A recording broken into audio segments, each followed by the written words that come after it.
नमस्कार, मैं Vinod Kumar Jatolia MM public school Dhod की तरफ से एक बार फिर से आपका स्वागत करता हूं।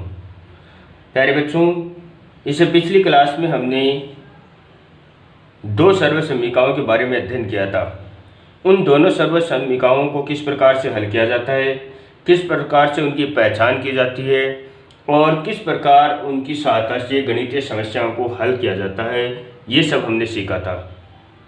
आज उससे हम आगे बढ़ते हैं, कुछ और सर्वसमीकाओं के बारे में हम अध्ययन करते हैं। तो हमारी तीसरी सर्वसमीका है a square minus B square, A square minus B square. ये हमारे तीसरी सर्वसमीका है जो हम कक्षा 8 में पढ़कर आए थे। उसी का हम आगे विस्तार से अध्ययन करते हैं। तो इस सर्वसमीकाओं को किस प्रकार से खोलते हैं? इस सर्वसमीका को खोलने का तरीका है a प्लस बी और a माइनस बी।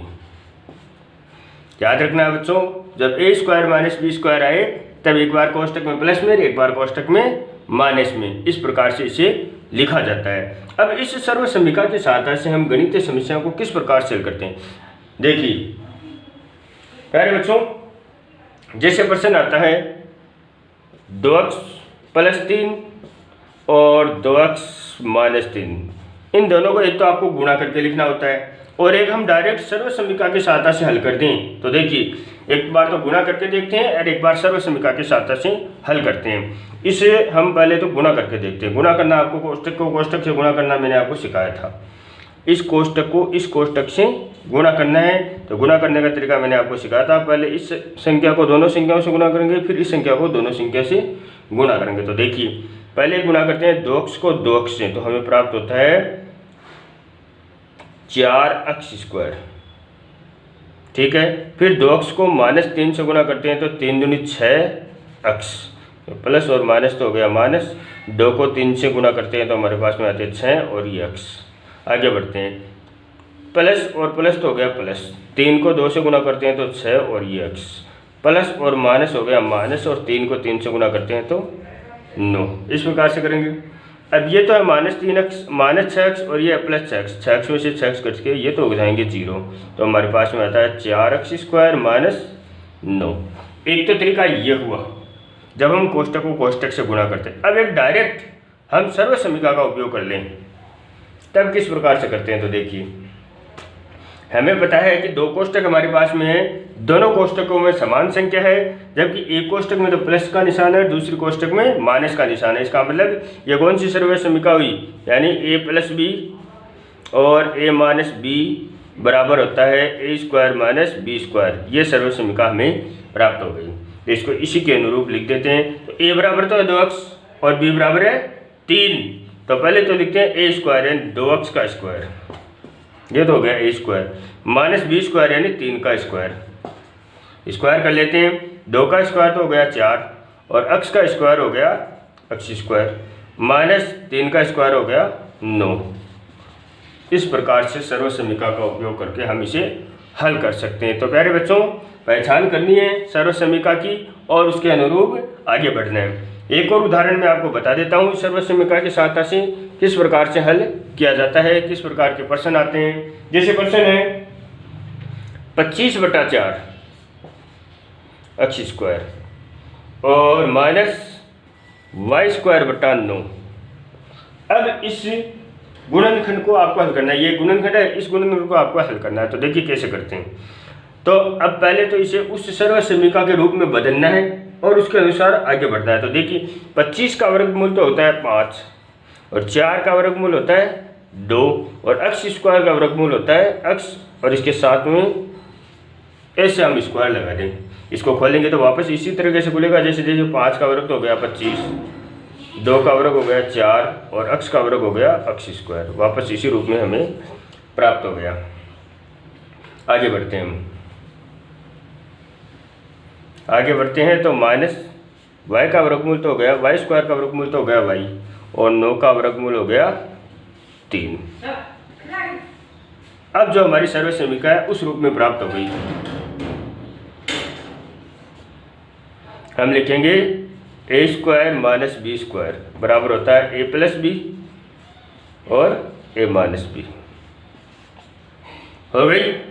अब ए बराबर तो क्या है, ए बराबर तो है 5/2x और बी बराबर है y/3। तो इसी के अनुसार हम कर देते हैं, एक बार प्लस में एक बार माइनस, यानी 5/2x प्लस y/3 और 5/2x माइनस y/3। इस प्रकार से इस सर्वसमीका की सहायता से हम किसी भी गुणनखंड को हल कर सकते हैं। तो प्यारे बच्चों, आसान सी सर्वसमीका है जिसका प्रयोग करना, इसकी पहचान करना आपको सीखना है और इससे संबंधित जो भी प्रश्न आपकी बुक में है उनको आपको हल करने का प्रयास करना है। आगे बढ़ते हैं। इसके बाद में जो हमारी सर्वसमीका आती है उसके बारे में हम अध्ययन करते हैं। इसके बाद में हमारी सर्वसमीका प्राप्त होती है। देखिए, एक सर्वसमीका आती है x + a और x + b। इसे कैसे खोलते हैं?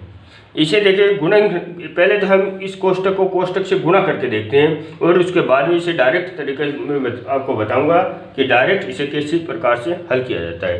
देखो, x को x से गुणा करते हैं, x² प्राप्त होता है। x को b से गुणा करते हैं तो प्लस xb प्राप्त होता है, या bx भी कह सकते हैं। आगे a को x से गुणा करते हैं तो xa, दोबारा कर लेते हैं, x को x से गुणा करते हैं तो x² और x को b से गुणा करते हैं तो प्लस के bx। अब a को x से गुणा करते हैं तो प्लस का ax और a को b से गुणा करते हैं तो प्लस ab। आगे बढ़ते हैं, इन दोनों में से कॉमन लेते हैं। कॉमन क्या आ रहा है, यहाँ पर x है और यहाँ पर भी x है, तो x कॉमन लेते हैं तो x² प्लस ये तो आ गया x कॉमन, यहाँ पर b बच गया और यहाँ पर a बच गया, तो a + b कह दो चाहे b + a कह दो, यानी b + a कह दो चाहे a + b कह दो, बात एक ही है। जैसे 5 + 3 कह दो या 3 + 5 कह दो, उत्तर तो 8 आएंगे। तो इसी के अनुसार हम इसे लिख लेते हैं। हम लिख लेते हैं a + b, आगे ax आई, ab आई। इस प्रकार से इस सर्वसमीका को खोला जाता है।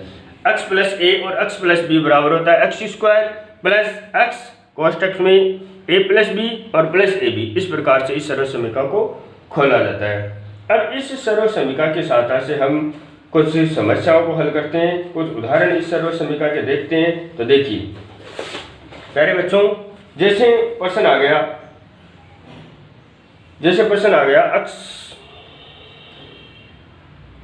x + 4 और x + 10।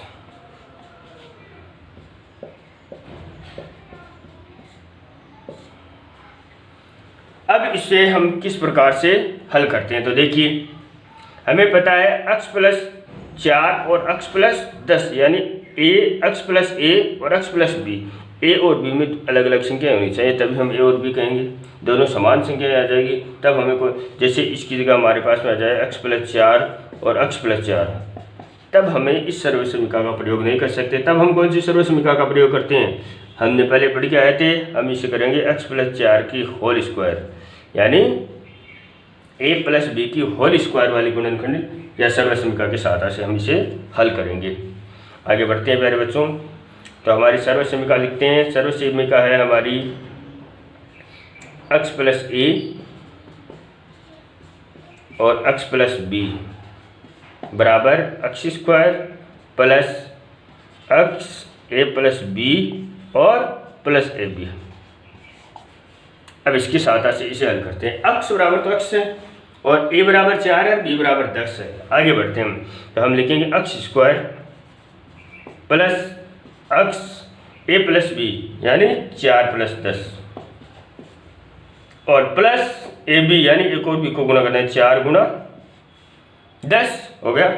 आगे बढ़ते हैं, x² प्लस 10 और 4 हो गए 14 और x से गुणा करते हैं तो 14x और प्लस 10 को 4 से गुणा कर देते हैं 1040। इस प्रकार से इस सर्वसमीका का उपयोग किया जाता है। तो प्यारे बच्चों, अब इसी सर्वसमीका की सहायता से हम एक और उदाहरण देख लेते हैं, गणितीय समस्याओं को किस प्रकार से इस सर्वसमीका की सहायता से हल किया जाता है। तो देखिए, जैसे प्रश्न दे दिया आपको कि गुणा करना है, जैसे गुणा करने के लिए क्वेश्चन क्या दे दीजिए, जैसे 103 × 107। अब सर्वसमीका का उपयोग करते हुए इसका गुणा करना है हमें।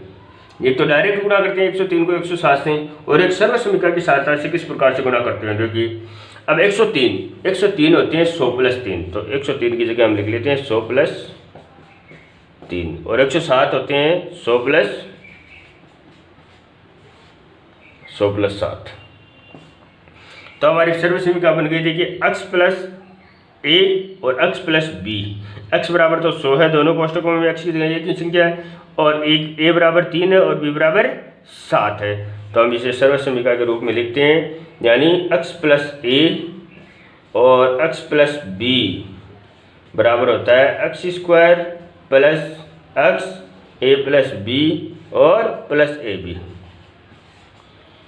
इसके अनुसार आगे बढ़ जाते हैं। पहले तो x स्क्वायर, x बराबर क्या है, x बराबर 100 है, तो यानी 100 की स्क्वायर, प्लस x बराबर क्या है 100, कोष्टक में a प्लस बी, a बराबर 3 और b बराबर 7, a plus B plus A B, एक और b को गुना करना है, प्लस एक और b को 3 को गुना कर लेते हैं 7 से। आगे बढ़ते हैं। 100 का स्क्वायर, 100 को 100 से गुना करते हैं तो हमारे पास में आते हैं 10,000, और 7 और 3 हो गए 10, और 10 को गुना करना है 100 से, 100 गुना 10, 100 गुना 10 और प्लस 7 21, तो हमें प्राप्त होता है 10,000 प्लस 1,000 प्लस 21। जोड़ लेते हैं, 10,000 और 1,000 हो गए 11,000, और 21 और जोड़ देते हैं 11,021। ये हमें उत्तर प्राप्त हो गए। इस प्रकार से सर्व समीकरण का उपयोग करते हुए हम इसे हल कर सकते हैं। तो देखिए मेरे बच्चों, अब 103 को 107 से गुणा करके हम रफ में देख लेते हैं, उत्तर यही मान प्राप्त होगा हमारा। देखो 3 7 21 को एक और राशि लिख 2, 3 को 0 से गुणा करते हैं तो 0, राशि वाली 2 जोड़ते हैं तो 2, 3 एकम 3। अब 0 को किसी भी संख्या से गुणा करते हैं तो 0 ही आता है, एक गुणा का निशान लगा लेते हैं। अब 1 को 7 से गुणा करते हैं तो 7, फिर 1 को 0 से गुणा करते हैं तो 0, और 1 को 1 से गुणा करते हैं तो 1, 1 2 7 और 3 10 की 0 हासिल की 1, और ये 11, उत्तर समान है। इस प्रकार से हम किसी भी संख्या या किसी भी गणितीय समस्या को इन सर्व समीकरणों की सहायता से हम हल कर सकते हैं। तो प्यारे बच्चों, हमने 2 सर्व समीकरण सीखी। अब इसके बाद में हमने कुल 4 सर्व समीकरण सीख लिए, 2 पिछली क्लास में सीखी थी और 2 इस क्लास में सीखी।